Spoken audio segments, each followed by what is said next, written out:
நான் engineering degree வந்து complete பண்ணியிருக்கேன். எனக்கு டீச்சிங்கில் போகணும் அப்படிங்கிற ஒரு ஆசை இருக்குது. நான் பிஎட் படிக்கலாமா அப்படின்னு நிறைய ஸ்டூடெண்ட்ஸ் வந்து கேட்குறாங்க. இதுக்கான பதில் என்ன அப்படிங்கிறத இந்த 1 மினிட் வீடியோவில் வந்து நம்ம பார்க்கலாம். பிஎட் அதோட ஃபுல் ஃபார்ம் வந்து பார்த்தோம் அப்படின்னா பேச்சுலர் ஆஃப் எஜுகேஷன் அப்படிம்பாங்க. 2 இயர்ஸ்க்கான கோர்ஸ். முன்னால 1 இயர் இருந்துச்சு. இப்போ ரீசெண்ட் இயர்ஸில் 2 இயர்ஸாக எல்லா காலேஜ்லையுமே வந்து ஃபாலோ பண்ணிட்டு இருக்காங்க உங்களுக்கு. ஸோ பிஎட்கான பேசிக் எலிஜிபிள் அப்படின்னா எந்த யூஜி முடிச்சவங்க வேணாலும் படிக்கலாம் அப்படிங்கிறத பேசிக் எலிஜிபிளாக ஃபாலோ பண்ணிட்டு இருக்காங்க. ஸோ இன்ஜினியரிங் படிச்சுட்டு உங்களுக்கு இன்ட்ரெஸ்ட் இருக்குது அப்படின்னா கண்டிப்பாக பிஎட் வந்து நீங்கள் படிக்கலாம். உங்களுக்கு வந்து பார்த்தோம் அப்படின்னா நீங்கள் வந்து ஜாப் ஆப்ஷன்ஸ் அப்படின்னு எடுத்துட்டோம் அப்படின்னா ரொம்ப கம்மியாக தான் இருக்கும். நீங்கள் பிஎட் கம்ப்ளீட் பண்ணீங்க அப்படின்னாலும் ஸ்கூலில் ஜாப் அப்படிங்கிறது ரொம்ப கம்மியாக இருக்கணும். இதுவே நீங்கள் கவர்மெண்ட் ஸ்கூல் ட்ரை பண்ணுறீங்க அப்படின்னா உங்களுக்கு 6th-லேருந்து 8th ஸ்டாண்டர்ட் வரை இருப்பாங்கள்ல ஸ்டூடெண்ட், அவங்களுக்கு மேக்ஸ் டீச்சர் ஆகிறதுக்கான வாய்ப்புகள் இருக்குது. பட் வேக்கன்சி ரொம்ப கம்மியாக தான் இருக்கும் உங்களுக்கு.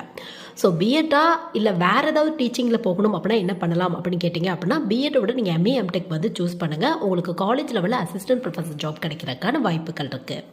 கவர்மெண்ட் காலேஜ் அப்படின்னா எக்ஸாம் பேஸில் வந்து